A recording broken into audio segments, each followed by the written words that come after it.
Tokenomics, which is a mashup of the words token and economics, is an essential part of doing primary research on a crypto project. Tokenomics is one of the most important aspects to consider when assessing the long-term potential of a blockchain project. Other aspects to consider include the white paper, founding team, plan, and expansion of the community. To guarantee that their growth is sustainable over the long term, crypto ventures should take great care in the design of their tokenomics. A quick look into token economics. To incentivize or punish a wide variety of user behaviors, blockchain projects build tokenomics rules that are centered on their tokens. This is analogous to how a central bank creates money via printing and executes monetary policies to either stimulate or discourage spending, lending, saving, and other monetary activities. Take note that the term token may refer to either money or tokens in this context. You will get an understanding of the distinction between the two here. Tokenomics, in contrast to fiat currencies, have rules that are easy to understand, can be reliably predicted, and are difficult to alter. These characteristics are achieved via the use of code. Take the digital currency Bitcoin as an example. It is predetermined that there will be a total supply of 21 million coins for Bitcoin. Mining is the process that is used to generate new Bitcoins and release them into circulation. When a block is successfully mined, which occurs around every 10 minutes, miners get a reward in the form of Bitcoins.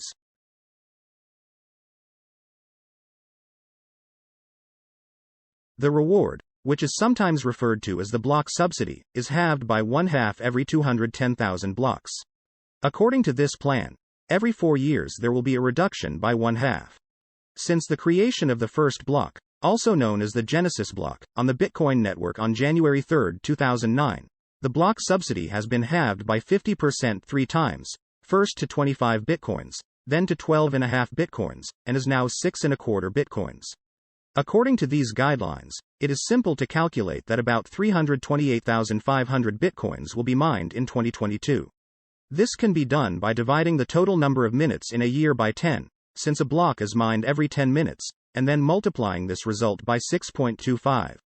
Because each block gives out 6.25 BTC as rewards.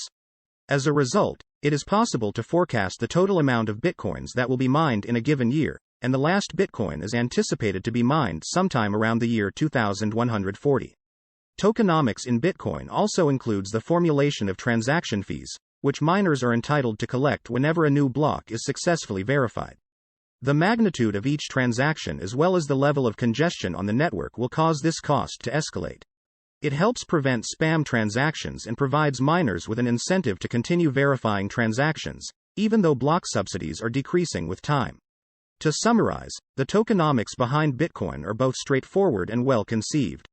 Everything is completely open and may be anticipated. Participants in the Bitcoin network continue to get compensation thanks to the incentives around Bitcoin, which add to the value of Bitcoin as a cryptocurrency. The essential components of tokenomics. Tokenomics is a catch-all phrase that refers first and foremost to the structure of a cryptocurrency's economy as it was created by its inventors. This is because tokenomics may apply to a broad variety of elements that influence the value of a cryptocurrency. When analyzing the tokenomics of a cryptocurrency, these are some of the most significant considerations you should keep in mind. Token supply. The price of anything or service is primarily determined by supply and demand in the market for that product or service. The same principle applies to crypto. There are several important criteria to consider when evaluating the supply of a token. The first model is referred to as the maximum supply model. It indicates that there is a predetermined limit on the total number of tokens that may ever be produced using this cryptocurrency. The total supply of coins that may ever be mined with Bitcoin is capped at 21 million. The total supply of Litecoins and Bitcoin Cash that can ever be mined is capped at 84 million and 200 million respectively. There is no hard cap on the supply of some tokens. The supply of Ether available on the Ethereum network continues to rise each year.